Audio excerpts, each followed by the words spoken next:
প্রথমে হচ্ছে চিংড়িটাকে এরকম করে তেলের উপরে দিয়ে নুন হলুদ মাখিয়ে ভেজে নেব।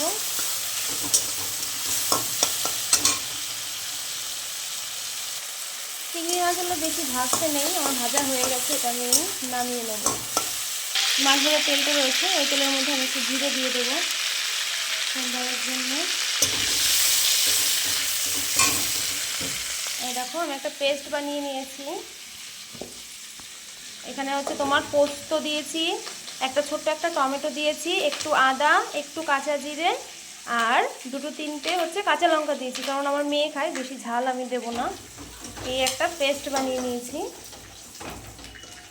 পেস্টটা আমি তেলের মধ্যে দেবো।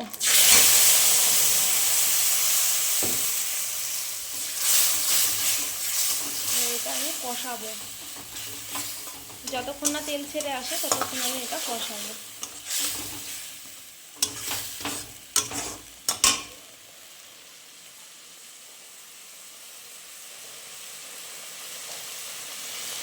লবণ দিলাম পরিমাণ মতন, তোমরা তোমাদের পরিমাণ মতন লবণ দেবে।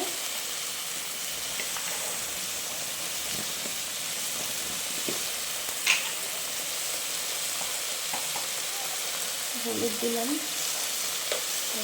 বেশি আমি দেবো না, আমার অল্প তরকারি তো, যেটুকুনি পরিমাণ মতন দেওয়ার আমি সেইটুকুনি দিলাম।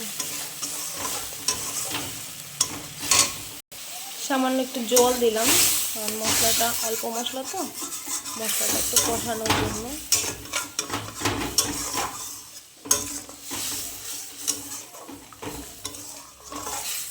তোমরা এইভাবে করে খেয়ে দেখো, এটা খুব ভালো লাগে খেতে। আমরা নারকেল দিয়ে করি, আগে হতো হচ্ছে নারকেল দিয়ে মানে খেলে না খুব মানে গ্যাস হয়ে যায়, তো ওর জন্য মা খেতে চায় না, ওই জন্য আমরা নারকেল দিয়ে আর করি না, আমরা এরকমভাবে পোস্ত দিয়ে করে খাই।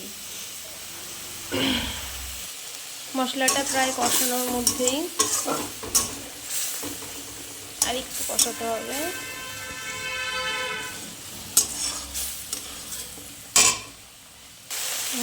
মশলাটা কষানো হয়ে গেছে, দেখেছো চার সাইডে তেল ছেড়ে দিয়েছে। চলো আমি এখন মাছটা দিয়ে দেবো, মাছটা দিয়ে কষাবো।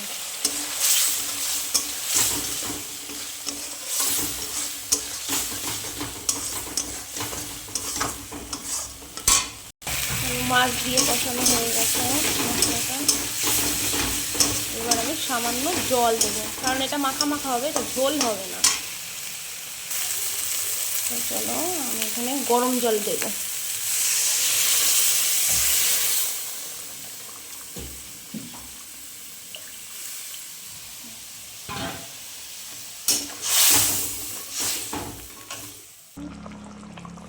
তরকারি আমার হওয়ার মধ্যেই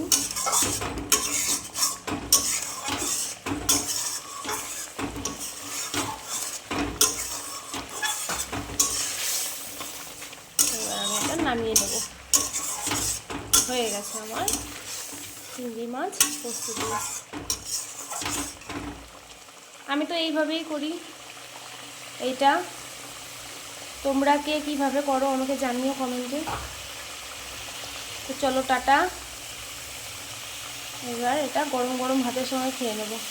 টাটা।